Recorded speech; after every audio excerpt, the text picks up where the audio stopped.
आज मैं आकांक्षा गुरु बहन आप लोगों को श्री वाल्मीकि रामायण का अयोध्या कांड का 67वां सर्ग सुनाती हूँ, जिसमें मार्कंडेय आदि मुनियों तथा मंत्रियों का राजा के बिना होने वाली देश की दुर्वस्था का वर्णन करके वशिष्ठ जी से किसी को राजा बनाने के लिए अनुरोध है। अयोध्या में लोगों की वह रात रोते कलपते ही बीती, उसमें आनंद का नाम ही भी नहीं था। आंसुओं से सब लोगों के कंठ भरे हुए थे।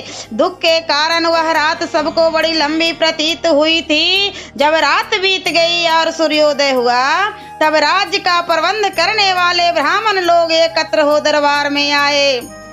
मार्कंडेय, वामदेव, कश्यप, मौदल्य, कात्यायन, गौतम और महायशस्वी जावली, ये सभी ब्राह्मण श्रेष्ठ राज पुरोहित वशिष्ठ जी के सामने बैठकर मंत्रियों के साथ अपनी अलग अलग राय देने लगे। वे बोले, पुत्र शोक से इन महाराज के स्वर्गवासी होने के कारण यह रात बड़े दुखी से बीती है, जो हमारे लिए 100 वर्षों के समान प्रतीत हुई थी। महाराज दशरथ स्वर्ग सिधारे, श्री रामचंद्र जी वन में रहने लगे और तेजस्वी लक्ष्मण भी श्री राम के साथ ही चले गए। शत्रुओं को संताप देने वाले दोनों भाई भरत और शत्रुघ्न कैकेयी देश के रमणीय राजगृह में नाना के घर में निवास करते हैं। इक्ष्वाकु वंशी राजकुमारों में से किसी को आज ही यहाँ का राजा बनाया जाए, क्योंकि राजा के बिना हमारे इस राज्य का नाश हो जाएगा। जहाँ कोई राजा नहीं होता, ऐसे जनपद में बिंदु मालाओं से अलंकृत महान गर्जन करने वाला मेघ पृथ्वी पर दिव्य जल की वर्षा नहीं करता है।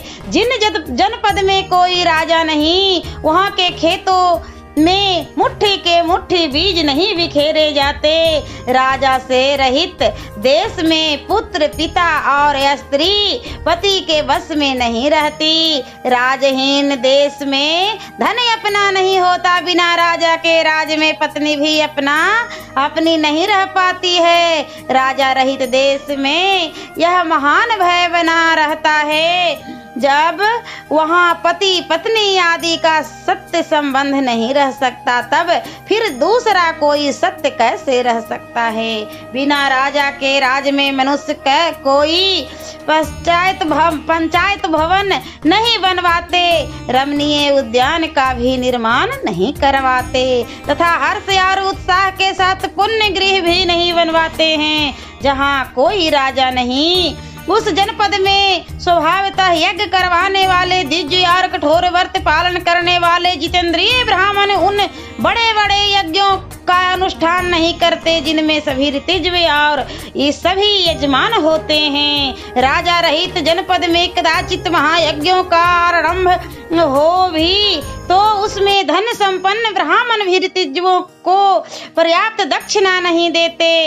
अराजक देश में राष्ट्र को उन्नतिशील बनवाने वाले उत्सव, जिसमें नृत्य और नर्तक हर्ष में भरकर अपनी कला का प्रदर्शन करते हैं, बढ़ने नहीं पाते, तथा दूसरे राष्ट्र हितकारी संघ भी नहीं पनपने पाते हैं। बिना राजा के धन में धनी लोग सुरक्षित नहीं रह पाते, तथा कृषि भी गोरक्षा से जीवन निर्वाह करने वाले वैश्य भी दरवाजा खोलकर नहीं सो पाते हैं। जहाँ कोई राजा नहीं होता, उस जनपद में 60 वर्ष के दंतर हाथी बटे बांधकर सड़कों पर नहीं घूमते हैं।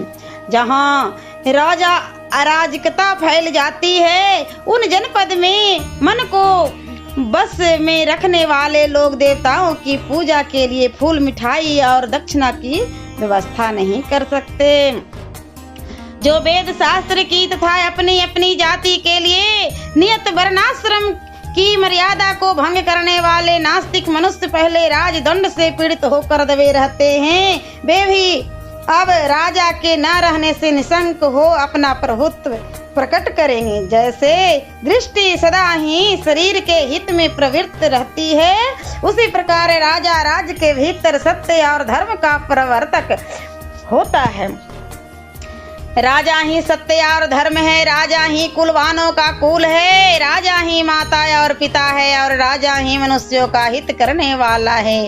राजा अपने महान चरित्र के द्वारा यम, कुबेर, इंद्र और महाबली वरुण से भी बढ़ जाते हैं, वरुण से भी बढ़ जाते हैं। यमराज केवल दंड देते हैं, कुबेर केवल धन देते हैं, इंद्र केवल पालन करते हैं और वरुण केवल सदाचार में नियंत्रित करते हैं। परंतु एक श्रेष्ठ राजा में ये चारों गुण मौजूद होते हैं, अतः वह इनसे बढ़ जाता है। यदि संसार में भले बुरे का विभाग करने वाला राजा ना हो तो यह सारा जगत अंधकार से आच्छादित हो जाए, कुछ भी ना सूझे। वशिष्ठ जी जैसे उमड़ता हुआ समुद्र अपनी तटभूमि तक पहुंचकर उससे आगे नहीं बढ़ता, उसी प्रकार हम सब लोग महाराज के जीवन काल में भी केवल आपकी ही बात का उल्लंघन नहीं करते थे। अतः विप्रवर, इस समय हमारे व्यवहार को देख कर तथा राजा के अभाव में जंगल बने हुए इस देश पर दृष्टिपात करके आप अभी किसी इक्ष्वाकु वंशी राजकुमार को अथवा दूसरे किसी योग्य पुरुष को राजा के पद पर अभिषिक्त कीजिए। सियावरे रामचंद्र की जय। और मैं अगले वीडियो में वाल्मीकि रामायण का अयोध्या कांड का 68वां सर्ग सुनाऊंगी।